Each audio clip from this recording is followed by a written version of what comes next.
واستعینوا بالصبر والصلاة وإنها لكبيرة إلا على الخاشعين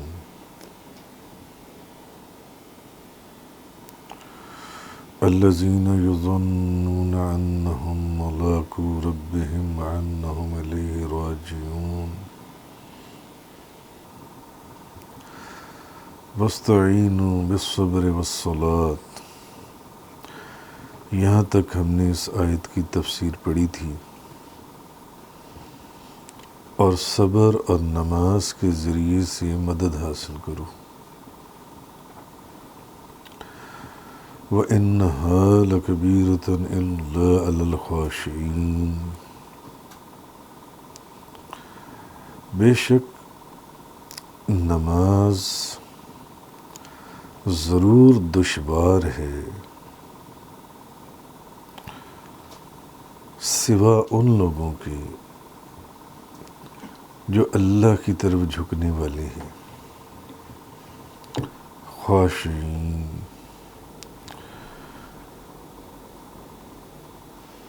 جن کے سر خدا کے آگے جھکتی ہیں، جن کے دل خدا کے آگے جھکتے ہیں، خدا کے لیے جن کی رونگٹے ڈر اور خوف سے کھڑی ہو جاتی ہیں.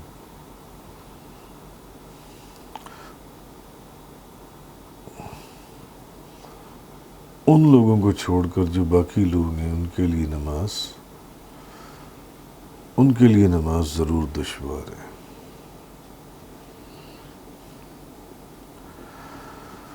اور پیچھے ہم نے تفصیل سے پڑھا تھا کہ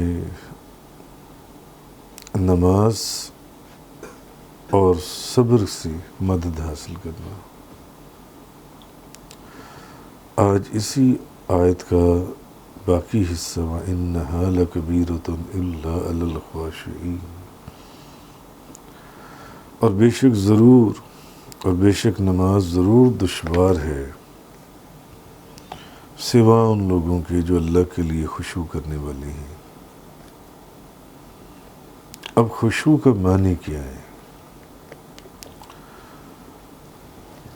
خشوع والوں کو چھوڑ کر باقی لوگوں کو آپ دیکھیں گے وہ نماز نہیں پڑھتی ہوں گی، نمازیں چھوڑتی ہوں گی.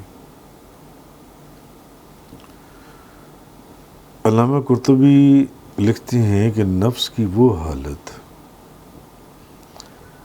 جس کا اثر ظاہری اعضاء میں سکون اور تواضع سے ظاہر ہوتا ہے. تواضع، انکساری، اس کو خشوع کہتی ہیں.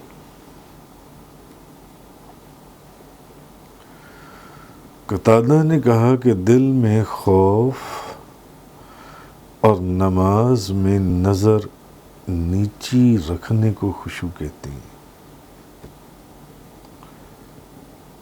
کہ دل میں خوف ہو، اللہ کا ڈر ہو، اور نظروں کو نیچی رکھنا، اس کو خشوع کہتے ہیں.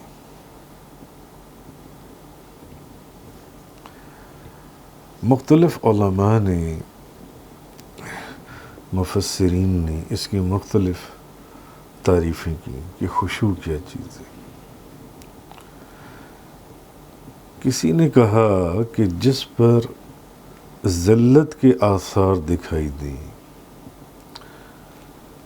سمجھ لو کہ وہ خشوع کرنے والا ہے. میں تو کچھ بھی نہیں ہوں، بس جو کچھ بھی ہے وہی ہے.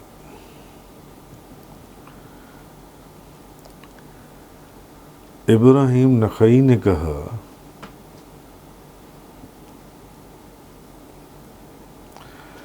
کہ سوکھی روٹی کھانے، سخت اور موٹے کپڑے پہننے اور صرف سر جھکانے سے خشوع نہیں ہوتا. کہ تواضع، انکساری، اپنی ظاہر کرنا کہ خشک روٹی کھا رہی ہیں، موٹے کپڑے پہنے ہوئے، سر جھکا کر بیٹھی ہوئی، اس سے خشوع نہیں ہوتا۔ انہوں نے یہ کہا کہ خشوع یہ ہے کہ حق بات میں، جو حق بات ہے تمہارے نزدیک معزز اور حقیر ایک برابر ہو جائیں۔ جو حق بات ہے، حق بات کہنے میں، کرنے میں، سمجھانے میں، بھلے کوئی معزز شخص ہے آپ کے سامنے یا کوئی حقیر شخص ہے، وہ سب ایک برابر ہوں۔ یہ نہیں ہے کہ آپ خشک روٹی کھائیں اور موٹے کپڑے پہنیں اور سر جھکا کر بیٹھے نہیں تو آپ کے اندر بہت خشوع ہوگا۔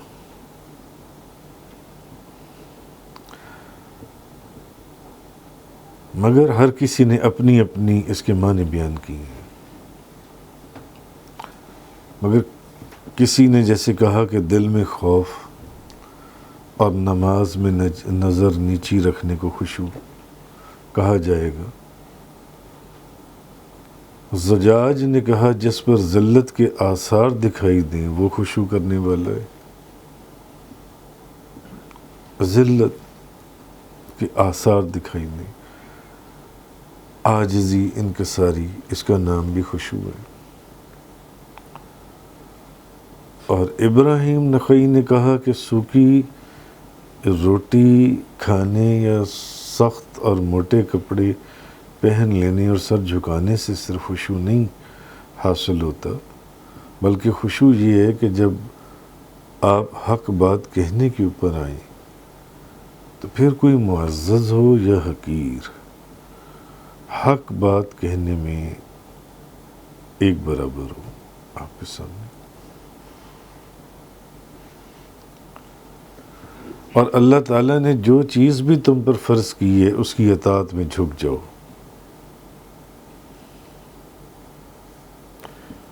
اب یہ بھی خشوع کی ایک تعریف ہے کہ جو چیز اللہ نے آپ پر فرض کر دی، جس چیز کی ڈیوٹی آپ کو دے دی گئی، اس ڈیوٹی کو اپنے وقت پر پورا کرنا، یہ بھی خشوع ہے۔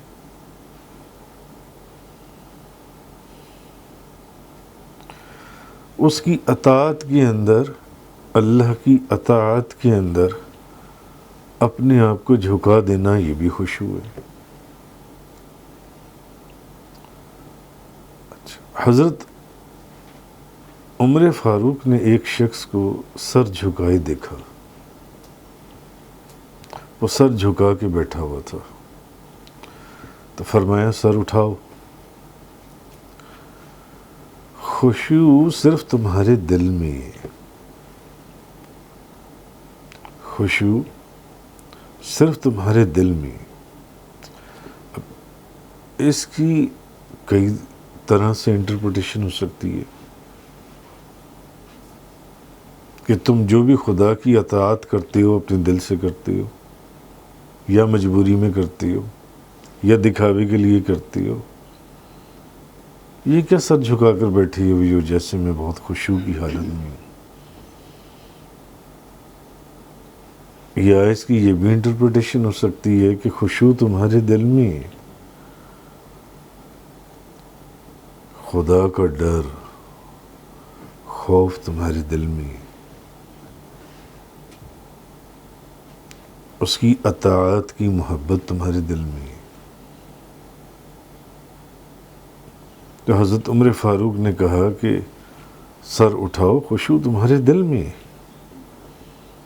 یہ سر جھکانے سے تو صرف خشوع نہیں جو ان سے حاصل ہوگا۔ تو نفس کی وہ حالت جس کا اثر ظاہری اعضاء میں سکون اور تواضع سے ظاہر ہوتا ہے، اس کو بھی خشوع کہا گیا۔ دل میں خوف اور نماز میں نظر نیچی رکھنے کو بھی خشوع کہا گیا۔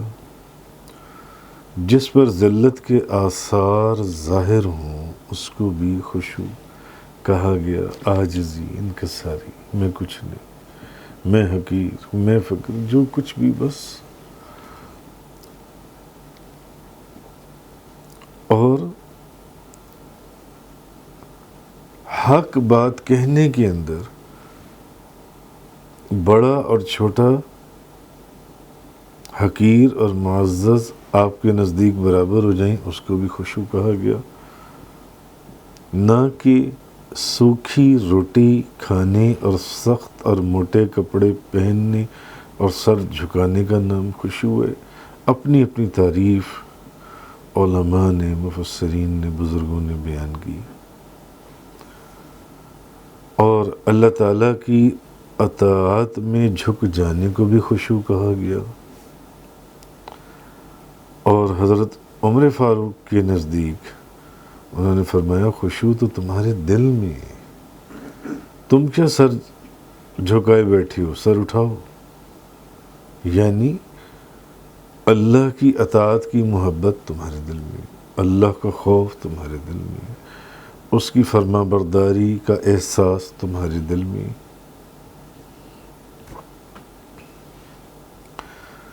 حضرت علی بن ابی طالب نے بھی یہی فرمایا کہ خشوع دل میں ہوتا ہے، اور یہ کہ مسلمانوں کے لیے تمہارے ہاتھ نرم ہوں، مسلمانوں کے لیے تمہارے ہاتھ ملائم ہوں،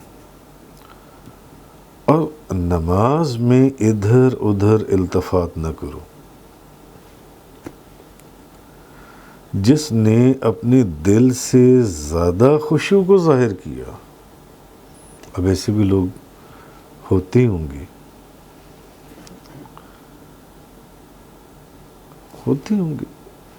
بہت ہی زیادہ،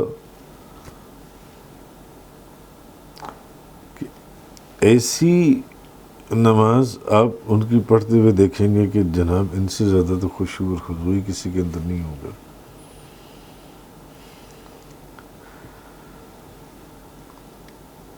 اب کیا معلوم کہ جو اس کی حالت ظاہر ہے وہ اس کے خشوع کی حقیقی حالت ہے، واقعی اس میں وہ عاجزی، انکساری، اطاعت و فرما برداری، ڈر اور خوف خدا کا اور اپنی ذلت کا احساس اس میں اس حد تک پایا جا رہا ہے یا پایا جاتا ہے جو وہ دکھا رہا ہے۔ اور اگر وہ جو دکھا رہا ہے وہ صرف دکھا رہا ہے تو پھر انہوں نے فرمایا کہ وہ منافق ہے، اس نے اپنے نفاق کو ظاہر کیا۔ اور اب اس سے تو بہتر تھا کہ دکھاتا ہی نہ، گناہ تو نہ ہوتا، دکھا دیا گناہ ہے۔ سہل بن عبداللہ نے کہا خشوع اس وقت ہوگا، حضرت سہل بن عبداللہ فرماتے ہیں کہ خشوع اس وقت ہوگا جب خوف خدا سے تمہارے بدن کا ہر رونگٹا کھڑا ہو جائے۔ انہوں نے یہ تعریف کی کہ خشوع یہ ہے کہ جب خوف خدا سے تمہارے بدن کا رونگٹا کھڑا ہو جائے، اللہ کے خوف سے، یہ خشوع، مگر اللہ کے خوف سے، اللہ کے ڈر سے۔ اور اگر دکھانے کے لیے وہ خشوع کو اختیار کر رہا ہے، سر جھکا کے بیٹھ گئے، سجدے میں چلا گیا، رونا شروع کر دیے، تو پھر یہ نفاق ہے۔ تو جیسے کہ قرآن مجید کے اندر ہے تقشعر منہ جلود الذین یخشون ربہم، یعنی قرآن سننے سے ان لوگوں کے رونگٹے کھڑی ہو جاتی ہیں، قرآن سننے سے ان لوگوں کے رونگٹے کھڑے ہو جاتے ہیں جو اپنے رب سے ڈرتی ہیں۔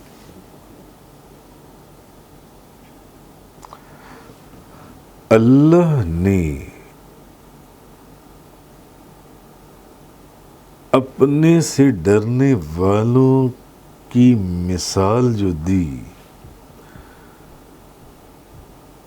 اپنے سے ڈرنے والوں کی نشانی جو بتائی، وہ یہ بتائی کہ جب وہ قرآن کریم سنتے ہیں تو اللہ کے خوف سے ان کے جسم کے رونگٹے کھڑی ہو جاتی ہیں۔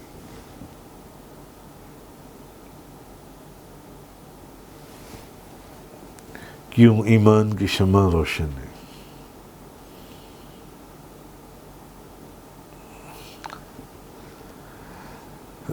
اور قلب سلیم ان کو حاصل ہے۔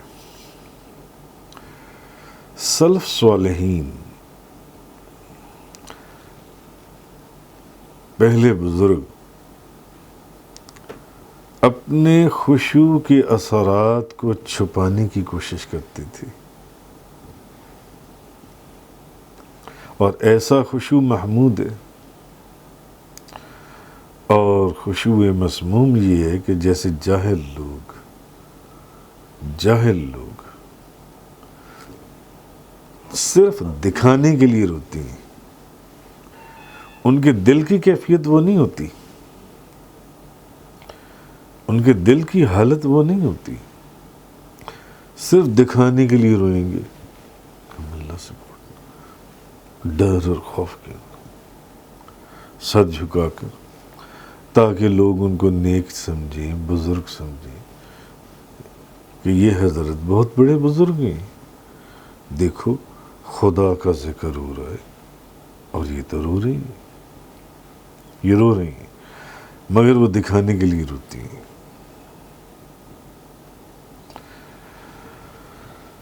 خیر، یہ سب چیزیں ایسی ہیں جو شیطان جن کو بھی گمراہ کر دے۔ البتہ اس آیت کا اب خلاصہ کیا ہے؟ یہ تو خشوع کی ساری تعریف میں نے آپ کے سامنے بیان کر دی، اور آیت کا ترجمہ یہ تھا، بے شک نماز ضرور دشوار ہے، نماز ضرور دشوار ہے، ماں سوائے ان لوگوں کی جو اللہ کے لیے خشوع کرنے والے ہیں، جو خدا کے لیے خشوع کرنے والے ہیں، ان کے لیے دشوار نہیں ہے، مگر ان کے علاوہ جو لوگ ہیں ان کے لیے نماز دشوار ہے۔ اب اس سے ایک بات یہ بھی ظاہر ہوئی کہ جس کے دل میں حقیقی اور صحیح خشوع ہوگا، وہ نماز قضا نہیں کرے گا، وہ نماز نہیں چھوڑے گا۔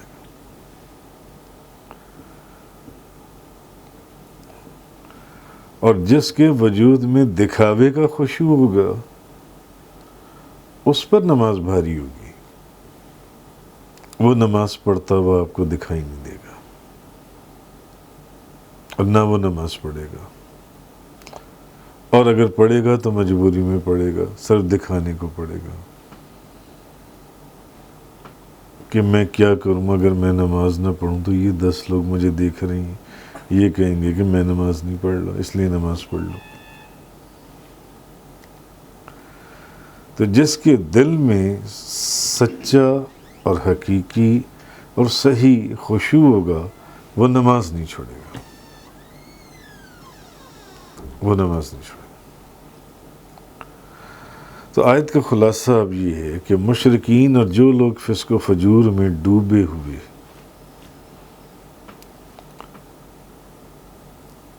اور آخرت کے منکر ہیں، ان پر نماز کا پڑھنا دشوار ہے، اور جو مخلص مومن اور واقعی اطاعت و گزار ہیں اور اللہ کی ملاقات اور اس کے دیدار کے مشتاق ہیں، ان پر نماز پڑھنا نہایت آسان ہے، وہی لوگ آپ کو نماز پڑھتے دکھائی دیں گے۔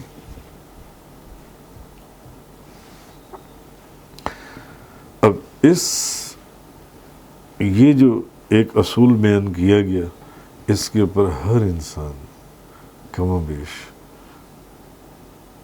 آئینے میں اپنے چہرے کو خود دیکھ سکتا ہے کہ کیا اس کے وجود میں اور آپ کا اندر گواہی دے گا، اور وہ سچی گواہی دے گا، وہ خود بولے گا کہ تم اپنے خشوع میں سچے ہو یا جھوٹے ہو۔ اور جھوٹا خشوع کسی کو عطا نہ ہو، منحوس اور باعث گرفت۔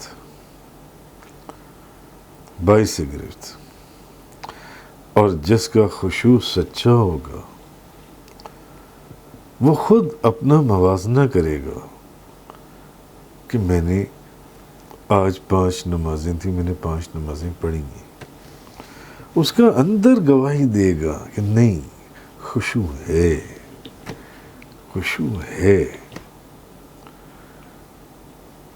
اور اگر نہیں پڑھتا تو اس کا اندر خود کہے گا، اس کے اندر ہی اس کو ملامت کرے گا، تیرا خشوع جھوٹا ہے، تو بظاہر خشوع کو اختیار کیے ہوئے لوگوں کے سامنے جیسے تو خدا سے بہت ڈرنے والا ہے، تو خدا کی اطاعت کرنے والا ہے، تو اس کی فرما برداری کا لحاظ کرنے والا ہے، جبکہ ایسا ہے نہیں۔ اس کا اندر خود اس بات کی گواہی دے گا، کسی کی گواہی کو کیا لینا، وہ خود بولے گا۔ ایسا ہے یا نہیں؟ تفسیر قرآن کا یہ لیکچر انگلش میں سننے کے لیے براہ کرم ڈسکرپشن میں موجود لنک پر کلک کریں۔